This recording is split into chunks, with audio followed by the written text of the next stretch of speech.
I had a friend make a comment on one of my videos, and he mentioned Social Security and how it's something that people pay into to help support them in retirement. Now, he is not wrong. However, Social Security itself is not enough to retire on. If you're a young person thinking, I'm not going to worry about investment, I'm just going to retire on Social Security, it's good enough for Grandpa to be good enough for me. That is not the case. That is a crap plan. And there are several reasons as to why. The biggest is that Social Security was never intended as a replacement for personal savings and whatnot. In fact, Social Security was only designed to supplement or replace up to 40% of your pre-retirement income. So your working income before retirement, many financial experts say that you will need about 70 to 80% of that to live on comfortably in retirement. Now, the part that they don't tell you is the assumptions that go into that. They're assuming that you have all of your debt paid off at retirement age and that you have your house paid for at retirement age, so that you don't have a house payment and credit card bills and car loans and student loans and everything else that you might still be paying on. If that is the case, then you're going to need more funds at retirement, or you're quite simply not going to be able to retire. But to move back to my actual point, Social Security is not intended to fully replace your personal retirement savings. So you're going to have to, with pensions disappearing, you're going to have to take more responsibility for that than your parents or grandparents did. You're going to have to save significantly over your lifetime. Remember, you've got at least 40% that you've got to make up for, if not the whole thing. And we'll get to that just a little bit later. I don't want to give you a bunch of doom and gloom all at once. All right.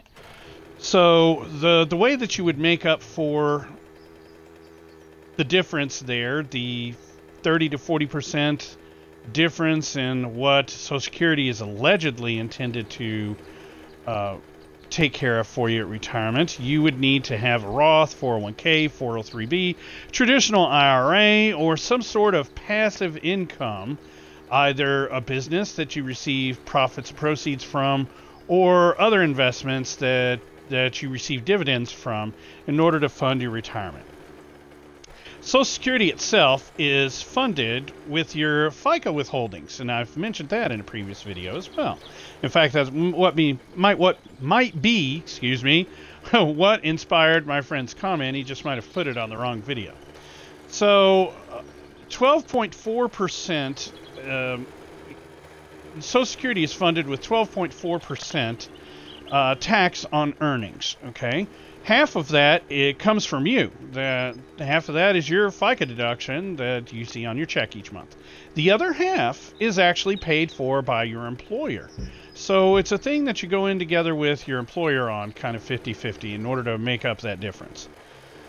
Beyond that, 85 cents on each dollar is put in trust for retirees, their families, surviving spouses, and children. So that's the portion that people are living on in retirement.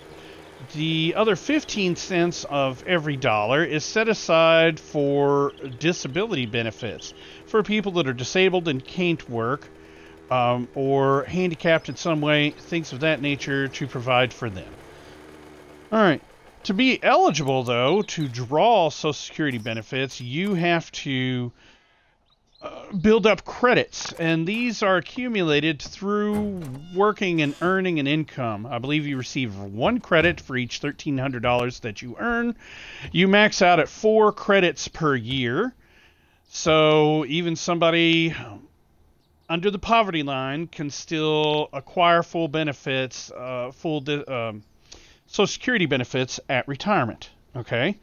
And so, based on that formula and those numbers, it would be about 10 years before you would have fully become vested in Social Security benefits where you would be eligible to draw from those. And then, of course, for disability, you've got to prove your disability. For Social Security benefits, at retirement age, you can't collect benefits until you turn 62. That's the earliest that you can start pulling benefits. However, you will pull out benefits at a reduced rate, so you're not going to get the full benefits at that time. In order to get full benefits, the full estimate that you will find if you look up how much you're going to get in retirement and whatnot, in order to get the full benefits, you actually have to wait until 67 to start requesting that. After that point, if you choose not to request your benefits at 67, maybe because you're still working or because you've got other sources of income and don't need it because you actually did plan for your retirement, you can actually increase the amount of a benefit that you might receive. This increase continues to take place up until 70. At 70, you max it out. There's no longer any point at all, really, in holding off on taking those benefits. As an aside, I just thought I would mention, because it matters, the life expectancy in the United States is 78.5. So you can't draw until you're 62, and then basically they're kind of counting on you only drawing for another 16 years.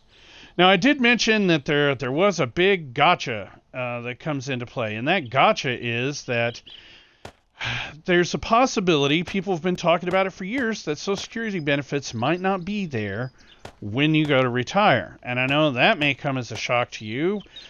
Without getting into the government and competence and things of that nature, I'll simply tell you that the Social Security Administration itself estimates that the funds that provide for Social Security benefits will be depleted by 2034. Now, in theory, they just based on the taxes that come in, they'll be able to continue Social Security benefits at a reduced rate, assuming nothing changes between now and then, in the ballpark of around 78%, I think is what I read. If I can, I'm going to try and put a link to all this information and a benefits calculator in the description below this video on YouTube. But it's important for you guys to know these things. You're responsible largely for how comfortable you're going to be in retirement. You can't count on the government for that. Well, I guess you can. You're a free person, but I wouldn't, okay? So you want to start planning for that now. And the sooner you start investing and saving and taking charge of your retirement, the happier you're going to be and the more likely you're going to be to live comfortably in retirement. And that is the entire point of this video and of my discussion, is to encourage you to start learning about investments now, to start learning how Roths work, so that you are not dependent on the government for your existence when you hit retirement age. As always, if you've got questions about this, guys, you can reach out to me here on Twitch and Xbox.